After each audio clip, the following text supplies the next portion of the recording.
इससे पहले कि मैं अष्टावक्र गीता को यहाँ पर टच करूँ और हम साथ साथ इसके अंदर जाएंगे, डीपर जाएंगे। साथ में जाने का मतलब यही है कि आपको पूरी तरह से सुनना होगा कि मैं बोल क्या रहा हूँ, बजाय कि अपने दिमाग में पहले से ही कुछ बिठा करके रखने के। सिर्फ सुनना है अपने प्री कंसीव नोशंस को छोड़ करके। नोशंस क्या है? किसी के दिमाग में बैठा हुआ है कि मुझे तो ये बातें समझ ही नहीं आती हैं, मेरे बस का नहीं है। ये क्या है? नोशन है। किसी को है कि हाँ मुझे तो समझ आ गया है, मैंने बहुतों को सुना है, बहुत ये पढ़ा है, मुझे समझ आ गया है क्या है। दोनों ही फंसे पड़े हैं। It is about seeing things as it is. आराम से रुक करके, टिक करके, बैठ करके सुनना भी देखना ही है।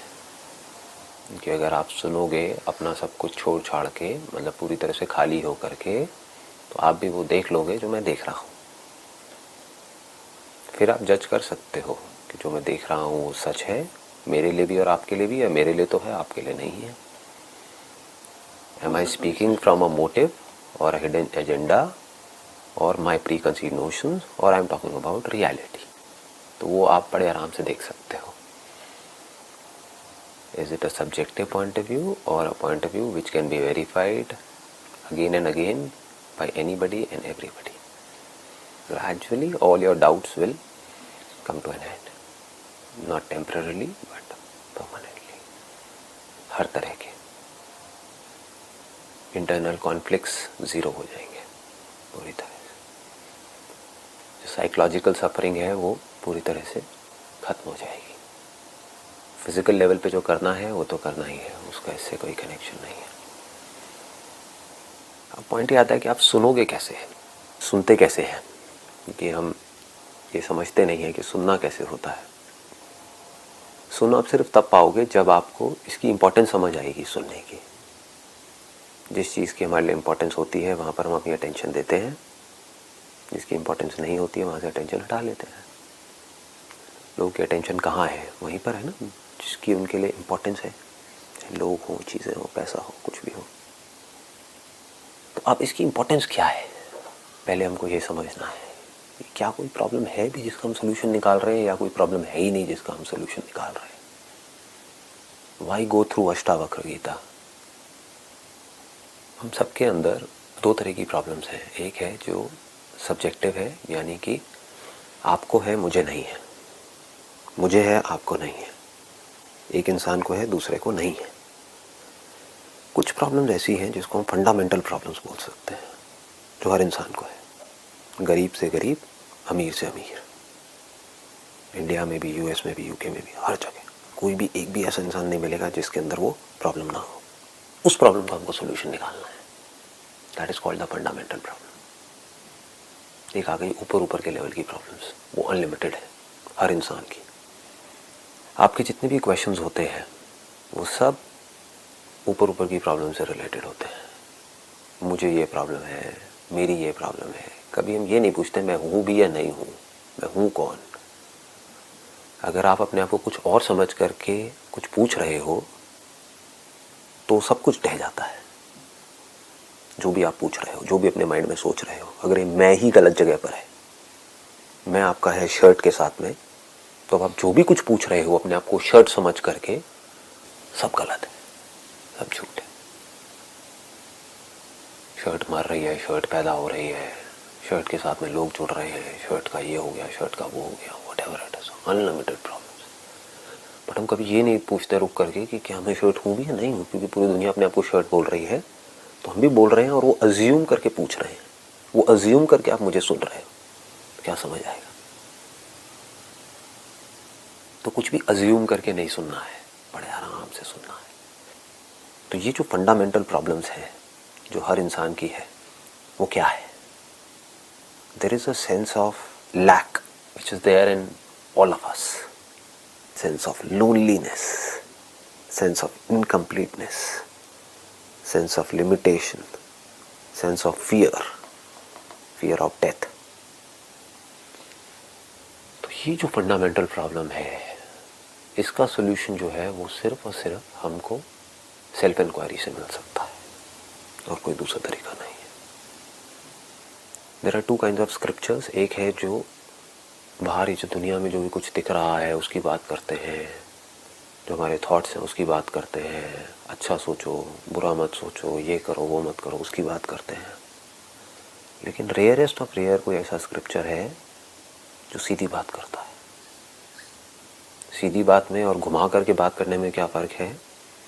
एक है मैं आपको एक्सप्लेन कर रहा हूँ, आपने आकर के पूछा कि मेरी ये प्रॉब्लम्स हैं, आई एम रेस्टलेस। रेस्टलेसनेस किसी एक आदमी की प्रॉब्लम है या पूरी ह्यूमैनिटी की प्रॉब्लम है? पूरी ह्यूमैनिटी की। तो दो तरह के स्क्रिप्चर्स हैं। एक है वो इस रेस्टलेसनेस से आपको ये बताते हैं कि how can you escape out of this restlessness for some time, कि आप ये कर लो तो कुछ देर के लिए आपको पीस ऑफ माइंड मिल जाएगा, ये कर लो तो ये हो जाएगा, वो कर लो तो वो हो जाएगा। ये जो स्क्रिप्चर में लिखा हुआ है इसको प्रैक्टिस करो, इसको फॉलो करो, अपने डिज़ायर्स को कंट्रोल करो, अपने एंगर को कंट्रोल करो, अपनी ग्रीड को कंट्रोल करो, अपने अटैचमेंट्स को कम करो, अपनी एक्सपेक्टेशंस को कम करो। ये मेडिटेशन करते रहो तो एक दिन ऐसा आएगा when you will be enlightened. दूसरा रास्ता क्या है? जो सच है, जैसा है, चाहे आपको समझ आए या ना आए, बस उसके बारे में कहा जा रहा है, डिक्लेयर कर दिया गया, ये सच है जो अष्टावक्र गीता में है। अब you need to rise to the occasion. अपने नोशंस को छोड़ करके सुनना है। जितने भी आपके प्री कंसीव्ड आइडियाज हैं, नोशंस हैं, थॉट्स हैं, सबको छोड़ करके एज इट इज देखना है, देखते रहना है, देखते रहना है, देखते रहना है, सुनते रहना है, सुनते रहना है। क्या होगा?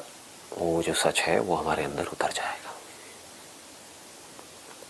जो अर्ज है हम सबके अंदर, सीकिंग फॉर हैप्पीनेस, ये किसी एक के अंदर है या सबके अंदर है? सबके अंदर है, हर इंसान में है। The seeking of happiness comes to an end in knowing the truth, because I am happiness. I don't have to seek it. Seeking of the truth comes to an end in understanding that I am the truth. मैं जो इधर उधर भाग रहा हूँ, जिसको restlessness बोलते हैं, एक सेकंड के लिए भी ये जो माइंड है वो टिक नहीं रहा है, बॉडी टिक नहीं रही है। वो क्यों है? क्योंकि मुझे लगता है कि मुझे कहीं जाना है, मुझे कहीं पहुँचना है, मुझे कुछ करना है, मुझे कुछ बनना है।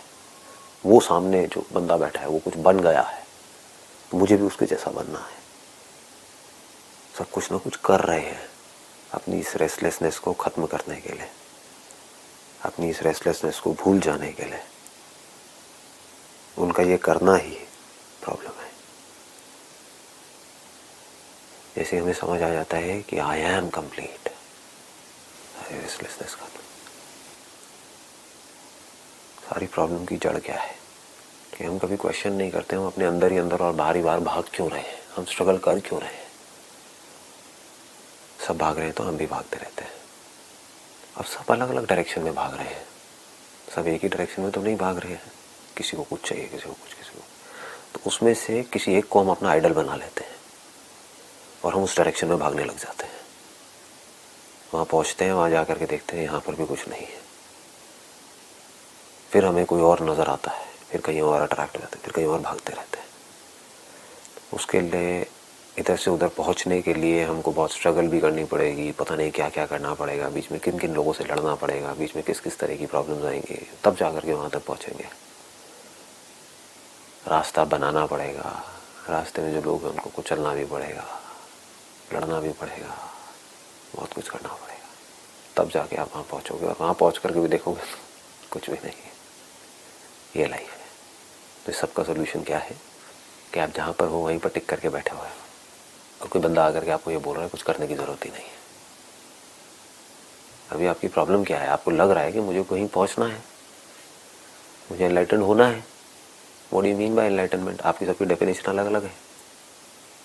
अपने माइंड में कोई प्री कंसीव नोशंस बनाए हुए हैं कि जब ये हो जाएगा तो मैं एनलाइटेंड हो जाऊँगा, लाइट दिख जाएगी तो मैं हो जाऊँगा। आपको लाइट भी दिख जाएगी तब मैं आकर के बोलूँगा ये तो कुछ नहीं है, बकवास है। कोई और आकर के बोलेगा ये इससे कुछ नहीं होने वाला, अब ये भी है, चल बेटा ये भी कर। तो ये रेस्टलेसनेस कैसे ख़त्म होगी? कोई बंदा है जो आपको आकर के बोल रहा है कुछ करने की ज़रूरत नहीं है, आराम से टिक करके बैठो और सुनो कि मैं क्या कह रहा हूँ। आप जहाँ पहुँचना चाहते हो वहाँ ऑलरेडी हो। तो अगर आपको ये समझ आ जाए कि मुझे कहीं जाना ही नहीं है, मैं वहाँ पहुँच गया हूँ जिसके ऊपर और कुछ भी नहीं है. That is the supreme abode. I am already there. तो do you need thought? Do you need any kind of thought? This is called the state of thoughtlessness, जिसको लोग समझ नहीं पाए. थॉटलेसनेस का लोगों ने क्या मतलब समझा? समाधि लगाओ या सो जाओ, गहरी नींद में जाओ. अरे नहीं चाहिए. कभी तो उठोगे, कभी तो समाधि से बाहर आओगे. Is it a solution? No. Problem कब है? जिस वक्त आप सो रहे हो, या जिस वक्त आप समाधि में हो, या जिस वक्त आप जाग रहे हो. जाग रहे हो तो सोल्यूशन भी तभी निकालना पड़ेगा ना. जागते ही हम हड़बड़ा जाते हैं. क्यों हड़बड़ा जाते हैं? ये हमें लगता है कि हमें कुछ करना पड़ेगा. एक्शन जिसको कर्मा बोलते हैं. इसको थ्योरेटिकली मत समझना, अपनी थ्योरीज को छोड़ दो जो भी आज तक पढ़ा है. इसको एक्चुअल में समझो. What is action? What is thought? You need thought, you need physical action, you need lot of things. if you want to go from here to there, एक जगह से दूसरी जगह पर जाना है, बहुत कुछ चाहिए. टाइम भी चाहिए, रिसोर्सेज भी चाहिए, स्ट्रगल करनी ही पड़ेगी. तो वो स्ट्रगल, वो थॉट्स, वो action, it temporarily comes to an end जब आप वहाँ पहुँच जाते हो जहाँ पर आप पहुँचना चाहते हो, कुछ देर के लिए. फिर चाहे मटीरियल वर्ल्ड में हो, चाहे स्पिरिचुअल वर्ल्ड में हो. लेकिन फिर से because of your old pattern of thinking वापस से नए थॉट्स आ जाते हैं माइंड में. फिर स्ट्रगल वापस से शुरू हो जाती है. This is a never ending process. It's a cycle. It's a never ending cycle. I am feeling bad, तो मेरे को अच्छी फीलिंग होगी ये खा करके. मैंने ये खाया, कुछ देर के लिए मैं वापस से अपनी जगह पर आ गया. मतलब कि thought comes to an end. When that action is complete, I don't need thought. वो हो गया, मैं रिलैक्स हो गया. फिर से अंदर से अर्ज उठी. And I'm going in cycle again and again and again. यही हो रहा है. Action and reaction, action and reaction, cause and effect, cause and effect, cause and effect.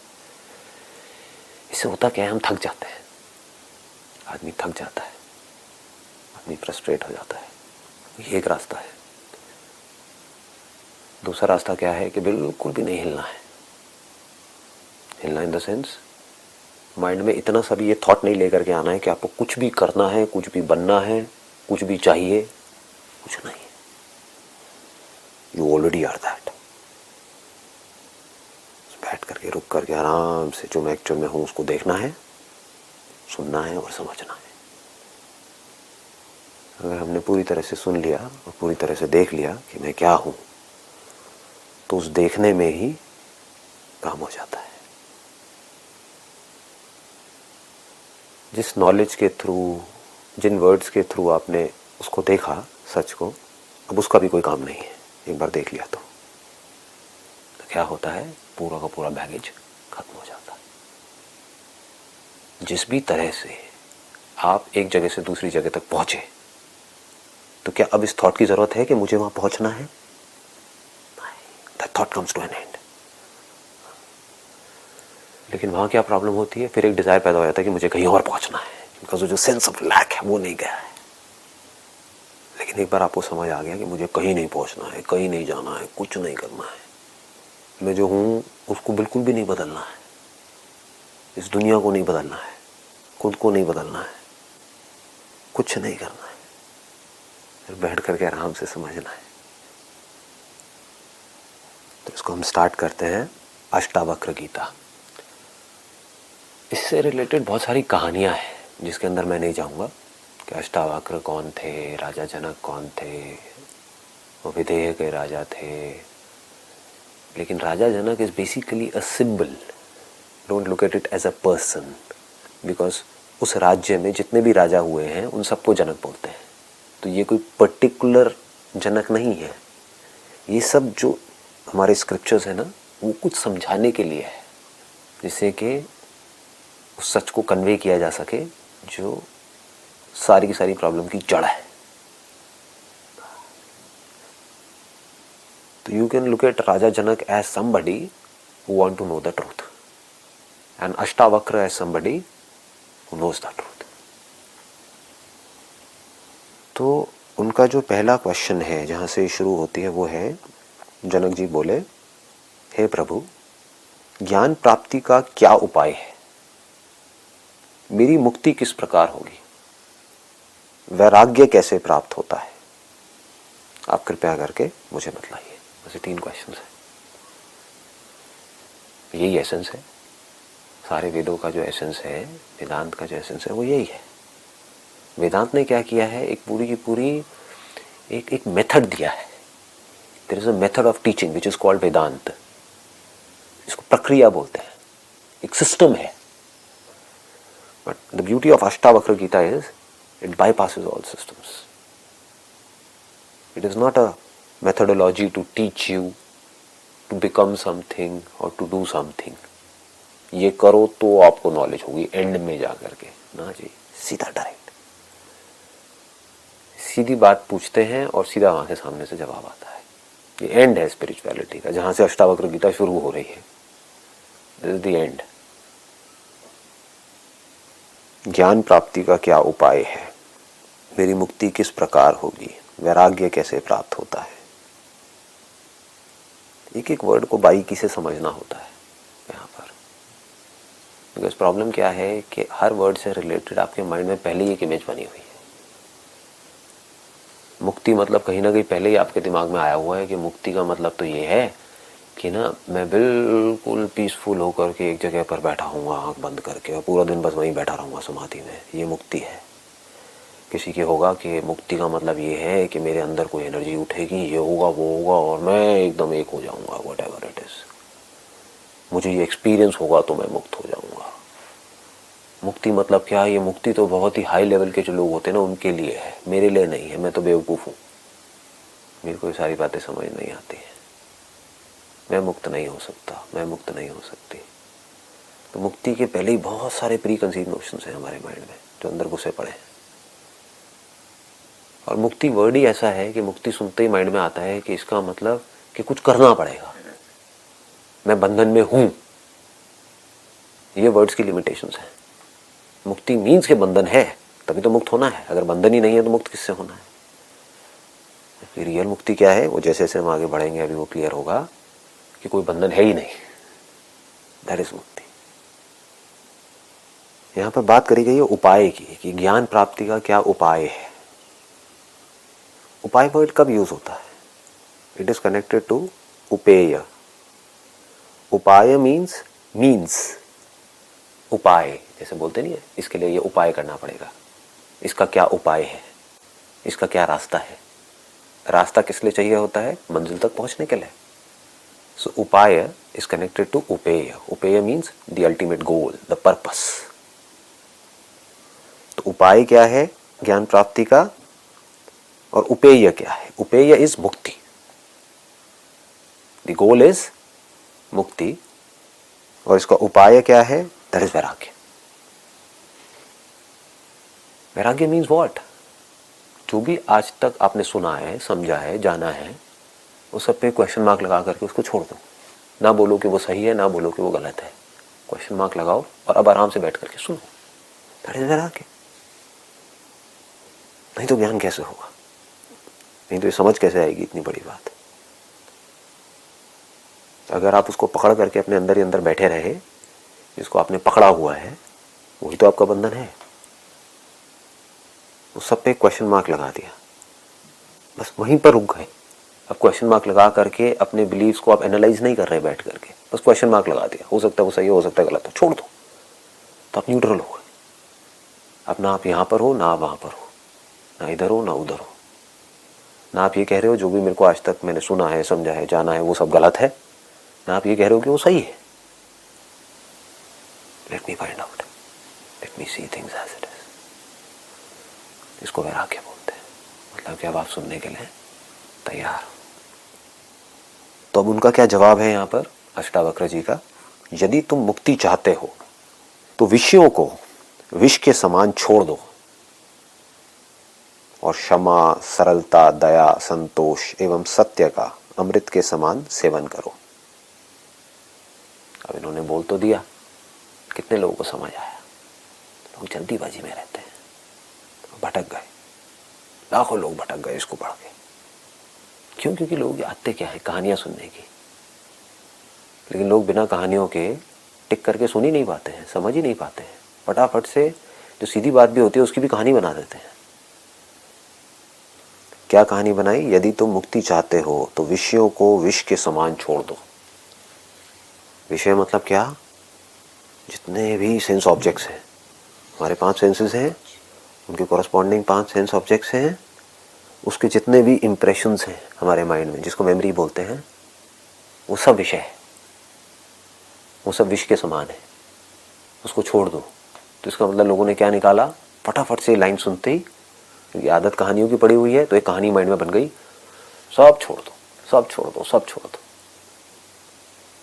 क्या हुआ ऐसे लोगों के साथ में? वो बन गए धोबी के कुत्ते, ना घर के ना घाट के। सब छोड़ तो दिया, मिला कुछ भी नहीं, और उनको लग रहा है कि मैंने सब कुछ छोड़ दिया। कहाँ छोड़ा? विषय तो सब कुछ ही है। तो खाना भी छोड़ो, पानी भी पीना छोड़ो, देखना भी छोड़ो, सूंघना भी छोड़ो, ये जो फील होता है ठंडा गर्म, उसको भी छोड़ दो। छोड़ो अगर छोड़ने का कोई तरीका है तो। लोगों को छोड़ दिया, लोगों ने अपने घर बार छोड़ दिया, बच्चों को छोड़ दिया, भोले वाले बच्चे को, उसको क्यों छोड़ना है? उसने क्या गलती करी है? कौन रखेगा उसका ध्यान? सब छोड़ दो, सब छोड़ दो, सब छोड़ दो। ये छोड़ने वाला कौन है? उसको क्यों नहीं देखते? उसको क्यों नहीं छोड़ते? छोड़ने वाले को नहीं छोड़ा, यानी कि मैं उसको पकड़ के रखा हुआ है, बाहर चीजों को छोड़ने की बात कर रहे हैं। इसको बोलते हैं भटके हुए लोग। इसको बड़े आराम से समझना होगा, कोई जल्दी नहीं है, बड़े आराम से, स्टेप बाय स्टेप, बिल्कुल पीसफुली। इसका मतलब क्या है? यदि तुम मुक्ति चाहते हो तो विषयों को विष के समान छोड़ दो। इस लाइन का मतलब क्या है? कोई भी दवाई है वो जहर के जैसी नहीं है। तो अगर आपको बीमारी है तो उसमें दवाई लेने में कोई बुराई है? औषधि में कोई बुराई है? नहीं। तो विष को विष के समान छोड़ने का मतलब ये है कि जो विष की सही जगह है उसको वहीं तक रखो, ना ज्यादा ना कम। तो आपने छोड़ दिया। बीमार हो और आपने दवाई को छोड़ दिया तो मर जाओगे। मर जाओगे तो आपको ज्ञान कैसे होगा? ज्ञान किसको होगा? दवाई चाहिए थोड़ी सी, खाली बहुत ज्यादा, तो भी मर जाओगे। तो जो ज्यादा और कम है, एक्सट्रीम है, एक्सट्रीम में खाना या बिल्कुल ही ना खाना, इसको छोड़ने की बात की जा रही है। ज्यादा पानी पियोगे तो भी गलत है, नहीं पियोगे तो भी गलत है। In one word, moderation. हर चीज लिमिट में करनी है। अगर आप लिमिट में कर पा रहे हो तो आपसे बड़ा तपस्वी और कोई नहीं है। यही सबसे बड़ी तपस्या है। तो जो बंदा लिमिट में सब कुछ कर रहा होगा, अब वो पीसफुल है, अब वो सुनने के लिए तैयार है। जो भूखा होगा और बैठ करके सुन रहा होगा अष्टावक्र जी को, वो नहीं सुन पाएगा। उसका ध्यान अपनी भूख की तरफ होगा। जिसने बहुत ज्यादा खाया होगा वो भी नहीं सुन पाएगा, सो रहा होगा। लेकिन जिसने लिमिट में खाया होगा, ना ज्यादा ना कम, कोई दिक्कत ही नहीं है। खाने की वजह से प्लेजर होता है, क्या उस प्लेजर को छोड़ सकते हैं हम? क्या वो प्लेजर बुरा है? क्या बुरा है? अच्छा है। उसी की वजह से तो आप खा रहे हो। अगर खाने में बिल्कुल भी प्लेजर नहीं होता, पेन होता, तो हम खाते क्या? मर जाते हैं। तो प्लेजर को भी नहीं छोड़ना, खाने को भी नहीं छोड़ना, लोगों को भी नहीं छोड़ना, कुछ भी नहीं छोड़ना। जिस चीज की जितनी इंपॉर्टेंस है उसको उतनी ही इंपॉर्टेंस देनी है। लाइफ में शांति से आगे बढ़ना है। You can call it the middle path, call it a balance life. एक आपने क्या छोड़ा? आपने एक्सट्रीम में चीजों को करना छोड़ा, उसको छोड़ना बोलते हैं। और दूसरा, आपने अपनी समझ के लेवल पे इस गलत फहमी को छोड़ दिया, ये जो विषय है, ये जो सेंस ऑब्जेक्ट्स है, this is the and in itself. ये सब उपाय है, उपेय नहीं है। यानी कि ये सब मीन्स है एक एंड तक पहुंचने का। This is not the and in itself. Her point पे आपको विषय चाहिए तो आप विषय नहीं छोड़ सकते। आपको भूख लगी, आपने एक चाकू उठाया, सब्जियां काटी, ये सब क्या है? चाकू क्या है? विषय है, ऑब्जेक्ट है। तो ऑब्जेक्ट को पकड़ा, सब्जी को पकड़ा, सब्जी को काटा, सब्जी को बनाया, उसके बारे में आप सोच भी रहे हो किसमें कितना मसाला डालना है, कम डालना है, ज़्यादा डालना है। तो आपने ना थॉट्स को छोड़ा, उसको देखोगे तो मुंह में पानी भी आएगा, क्योंकि अगर टेस्ट अच्छा लगता है आपको, तो बचपन से आपकी अपब्रिंगिंग ऐसी है, तो उस फीलिंग को भी नहीं छोड़ा, किसी भी चीज़ को नहीं छोड़ा। खाना बन गया, आप खाना खा रहे हो, लिमिट में खा रहे हो, ना ज़्यादा खा रहे हो ना कम खा रहे हो। ये सब करके क्या हुआ? आपको अच्छी हेल्थ मिल गई।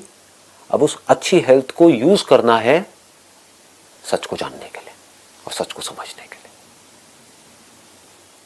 तब आपने विषय को छोड़ दिया। ये पूरी दुनिया मीन्स में और एंड में कंफ्यूज्ड है, मीन्स को एंड बना लिया है। पैसा एक मीन्स है, एक जरिया है। पैसा प्रॉब्लम नहीं है, आप पैसे को एक एंड गोल समझ रहे हो, ये प्रॉब्लम है। या पैसे से जो आपको मिल रहा है उसको आप एंड गोल समझ रहे हो, ये प्रॉब्लम है। पैसा मुझे चाहिए, क्यों चाहिए? ताकि एक कंफर्टेबल लाइफ मिले। कंफर्टेबल लाइफ क्यों चाहिए? ताकि मैं एक पीसफुल माइंड से ये समझ सकूं कि मैं कौन हूं और मेरी जो भी स्ट्रगल है उसकी जड़ क्या है। यानी कि अगर इसको मैं सम अप करूं तो एक है मॉडरेशन, दूसरा है being absolutely clear about the means and the end. अगर हमको ये समझ आ जाएगा तो हमारी अटैचमेंट्स ऑटोमेटिकली खत्म हो जाएंगी। इसी को वैराग्य बोलते हैं। डिटैच होना नहीं पड़ेगा। जैसे गाड़ी में पेट्रोल, अगर हमको समझ आ जाए कि जो भी कुछ है इस दुनिया में वो बिल्कुल गाड़ी में पेट्रोल के जैसा है। I am on a journey for understanding the self. उसके लिए जो भी कुछ है सब गाड़ी में पेट्रोल के जैसा है, तो मेरी पेट्रोल से अटैचमेंट नहीं है। इसको वैराग्य बोलते हैं। इसका जो अगला पार्ट है उसको हम कल टच करेंगे।